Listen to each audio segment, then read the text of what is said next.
Hi, I want to do a quick stream of consciousness on this before I forget. It's a lot easier to do this than to write stuff down. Don't know if I'll ever get to this in detail, but there's a lot of information here that's worth knowing. The 20th century, maybe the 19th century too, certainly the latter half of it, can be looked at as a war against labor. If you were to sum up the whole thing, it's the war against labor. And when we look at, the Nazis and we look at the fascists in Italy, we have to remember that both of those movements were enthusiastically supported by our industrialists. If you're ever in New York City and you're on Fifth Avenue and you're up near Rockefeller Center, one of the pavilions or buildings they built, very prominently, it faces right onto Fifth Avenue, has the words Italia, um, chiseled onto it or whatever. And that was built specifically for Mussolini's government to have a showcase office on Fifth Avenue in the middle of Rockefeller Center. So these guys loved the fascists. In fact, that's how they got traction. They demonstrated their ability to disrupt and bust heads at labor demonstrations. And that's why they were funded. And then Hitler, holy God, I mean, Ford, General Motors, Standard Oil, Chase Manhattan Bank, I mean, you name it. I think even, was it Coke? Was it Coca-Cola? I mean, IBM, did I mention IBM? They all could not do enough for Hitler. And Hitler used to have this big limousine. You never think of him as driving around a limousine, but he in fact did. And in the early days, he would just be driven around from industrialist office and house. I guess he had preset meetings, and he'd pitch them on the virtues of him running the show. And they loved what he had to say, because what he had to say was he was going to keep his heel on the neck of labor.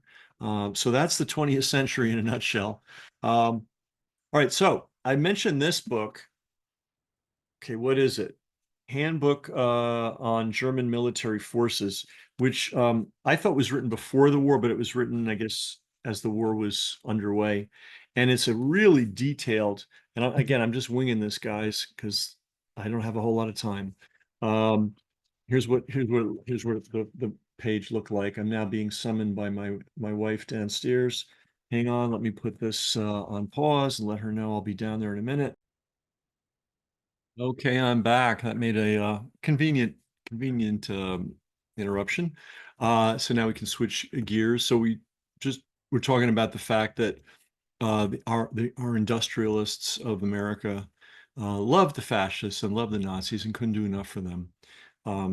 And I had been talking about this book, uh, Handbook on German Military Forces. So really interesting. And I was originally interested in this book because it went into great detail about all the different armaments the Germans had.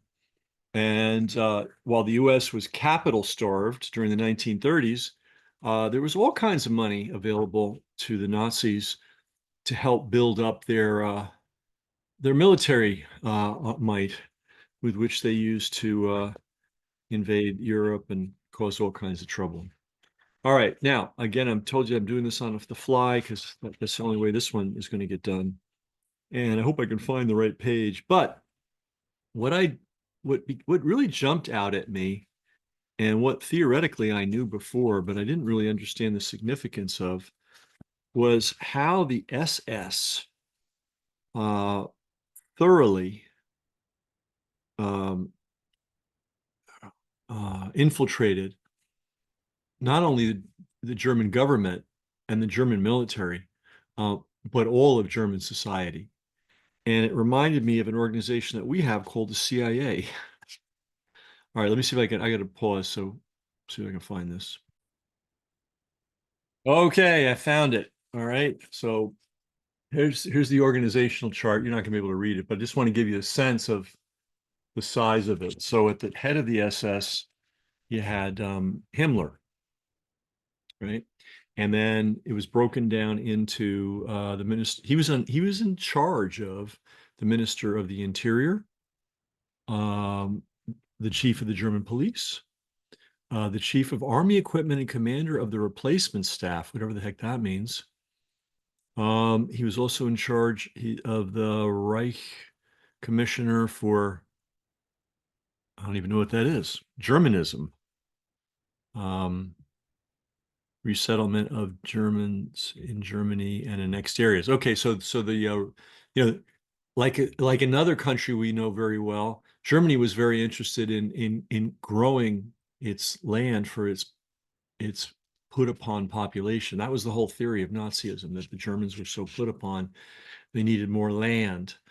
And they needed to throw other people off their land because it was their natural right or some crazy thing. All right, so when you read the history, which whoever put this document together, it was probably a large committee of military people. They did a really good job of giving the history of all these things, including the SS.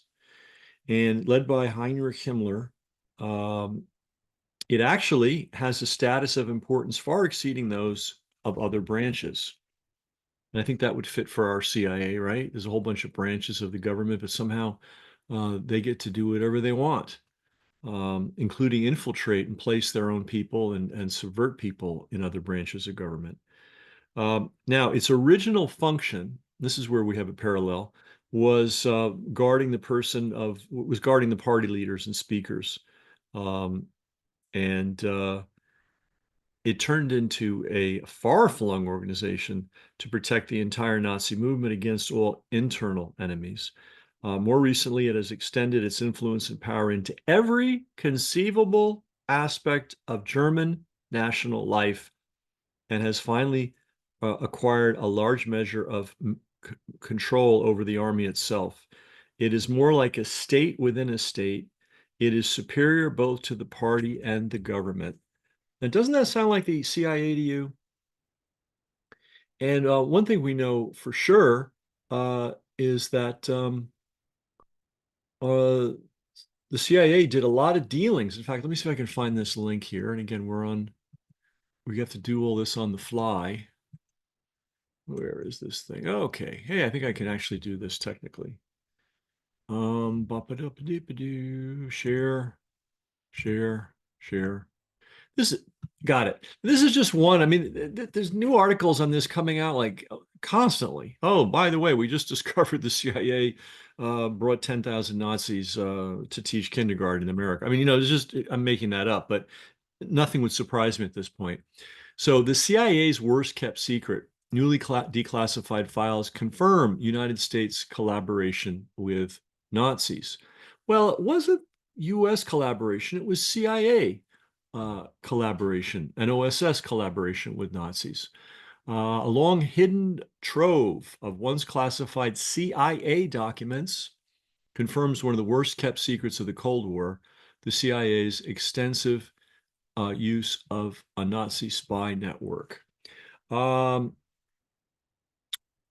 Really? It was a lot more than that, but this is something. And by the way, this was not a badly kept secret. If you talked about the idea of the U.S. importing Nazis into the United States as recently as the 1980s or even 1990s, you were considered what?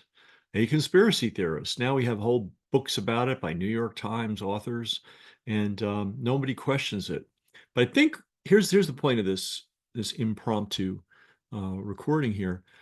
I would love to see a scholar do a comparison between the SS and the CIA. They both started with a very limited portfolio of responsibilities. SS was just supposed to guard party leaders and speakers. CIA was just supposed to literally be a coordination point for all the intelligence coming to the United States government. So the Army has some, the Navy has some, the FBI has some, all kinds of people have it. It was all supposed to go to the Central. That's where the name came from, Central Intelligence Agency, and they were supposed to collate it and put it all in one place. And then they grew mission creep under Allen Dulles, so that by 1961, check this out. By 1961, within I think 17 years after its founding, they commissioned, or whatever you call it, dedicated the CIA's famous headquarters, And at that time, it was the fourth largest building in the federal government. Think about that. So you've got the Pentagon. Obviously, that's going to be big. So cross that off the list. I mean, that's just a given, right? And then you have the Capitol. Oh, that's going to be big, and all the related buildings to Congress. So cross that off the list. That's a given. Then you have the General Accounting Office. Well, yeah, if you're going to keep track of all the money being spent by the federal government, you're going to need a lot of desks and a lot of people and a lot of office space. So cross that off. So once we get rid of the three gimmies, the biggest office building in the federal government, at least as of 1961, not and counting those three that were, had to be, was the CIA. Does that make any sense to you at all? Does it make any sense to you at all that you never heard that before? All right, so the CIA was supposed to start with a limited, very limited scope, and obviously it expanded. It got into having its own wars. It got into assassinating people, perhaps even American presidents and others. Americans. It got into doing deals with the Nazis and the ex-fascists. Well, there's no such thing as an ex-fascist, but formerly in power fascists. It staged coups. It ran drugs. It did ghastly,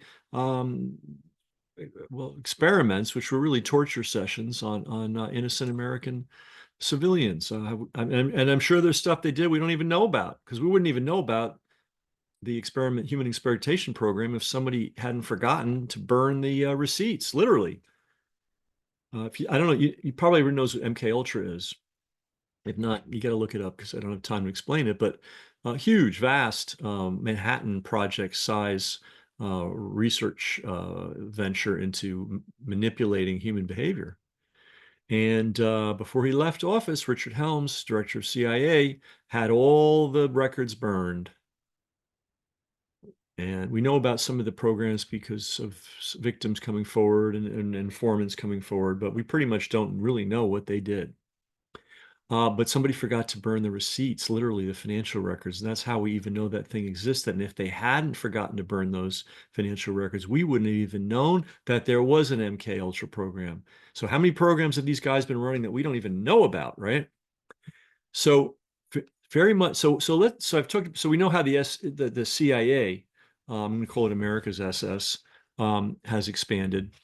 Let's look at how the SS in Germany expanded. And I've already told you that Himmler went from being, the head of the bodyguards to the head of the Department of the Interior, all police. Oh, by the way, how do the CIA control U.S. police? They train police, make buddies with them, and then they basically have agents on police forces all over the United States. Himmler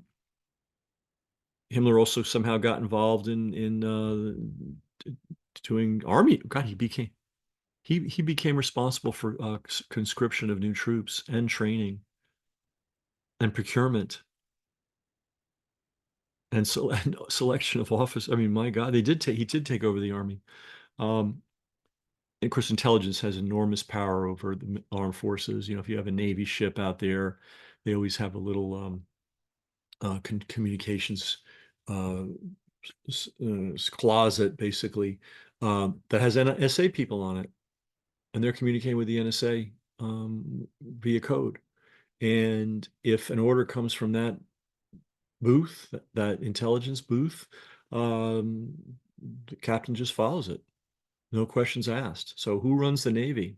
I think in general, the head of the Navy runs the Navy, but when it comes to the particulars, the intelligence agencies run the military. And of course, they have their own militaries and do their own stuff. But but here's the point. Here's where I want to get to. In addition to all the infiltration he did into the military, which was significant, Himmler, head of the SS, and that was, by the way, a lifetime position. It wasn't like he had it for a few years and then somebody else took it over. He was like Fauci. He was like Herbert Hoover. He was like James Jesus Angleton of the CIA. These guys get in and they either go out in a coffin or they retire. And the only guy that didn't, well, I don't think Fauci wanted to retire either, but it was time for him to go. And the same thing with Angleton. He would have stayed. If he was still breathing, he'd still be head of counterintelligence. But luckily, he got to be too much between his alcoholism and his paranoia and the fact he was just an unpleasant person, and had committed an obvious crime against the nation, which was the mass surveillance program during the Vietnam War. He had to go, but he could have easily stayed. But anyway, Himmler had this position for life. And what did his powers include in the Interior Department? Well, civil service and administration. Now, census, he controlled the census, sports and athletics. All right. And the German police, of course. But here's where it gets interesting.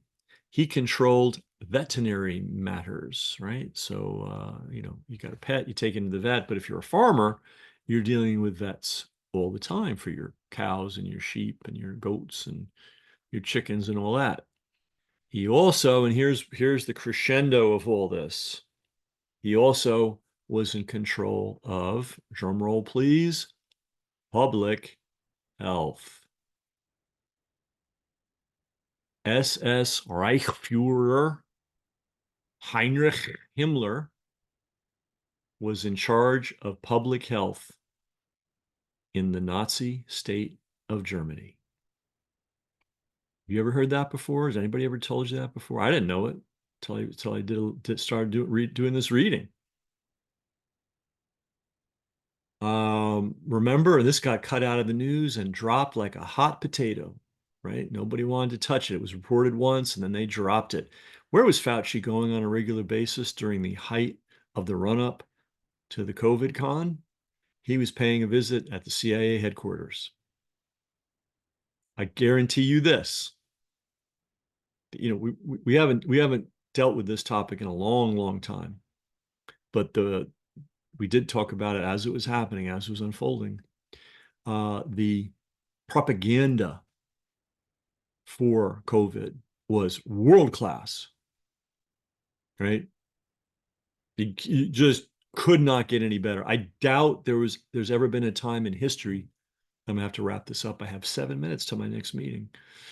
I doubt there was ever a time in human history when more money in absolute and relative terms was spent on one PSYOP. I mean, individual states spent billions, and if you count all the free advertising they got from the idiot news media,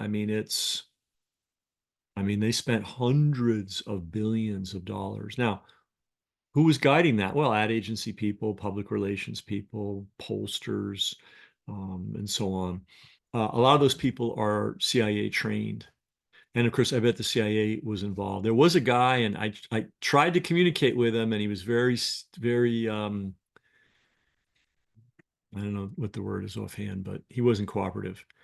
But he had been shared. I think it was the Navy or some military group loaned him to the National Institutes of Health to help, stoke the engine of the COVID con. And he was like coming out and talking about how crazy it was. And then when I wanted to talk to him, he didn't want to talk to me. But boy, that would have been a great interview, huh? A Navy, excuse me, I don't know what branch he was from, but a military intelligence guy being loaned to Fauci to help push the propaganda. And we saw this in Canada. We saw this in the UK. They had military PSYOPs units that were helping promote the public health measures. And here we go, a little history. Reichsfuhrer Heinrich Himmler ran public health during the Nazi regime. And going back to my speculation, and there are scholars out there, and I wonder if they would be interested in this topic. Compare and contrast the rise of the SS in Nazi Germany and the rise of the CIA in I don't know what you call the United States government. We're not Nazis. We're closer to fascists, I guess, corporate fascists. Compare and contrast. There's a lot of similarities. They started small, and they expanded into every aspect of life. We got the CIA people in public health, obviously. We have them certainly in, saturating the news media. They're in all the police, the big police forces around the country. Not necessarily, officers, but people who have been subverted or controlled or manipulated. Uh, we have the same, so we have the same thing, except we call it the CIA. And isn't it interesting that the CIA was doing lots and lots and lots of deals with this with the SS? Do you think maybe the SS inspired the founders of the CIA as to what was possible? Well, look, they started, Truman said, hey, you guys, you collect the intelligence in one place so we can get it when we need it. And within, I think it was 17 years, whatever, in any event, they started it was OSS, then CIA. Um, by 1961, which was less than 2 decades, they already had essentially the biggest office building in the entire federal government, if you remove the top three, which are such gimmies you can't even count them. So public health wasn't that big. Developing science wasn't that big. Health, education, and welfare wasn't that big. All these huge mega, Social Security wasn't that big. All these mega organizations with vast responsibilities, right?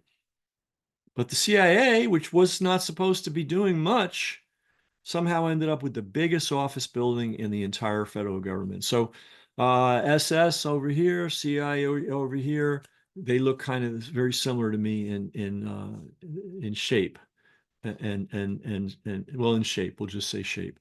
And the interesting thing is, just like Reichsführer Heinrich Himmler ended up controlling public health during the Nazi regime, we had people of similar mentality, absolutely controlling public health, still control public health today in this country. So scholars, podcasters, all you guys, investigative reporters, this is huge. Why don't you get on it and do something with it? All right. See you all later.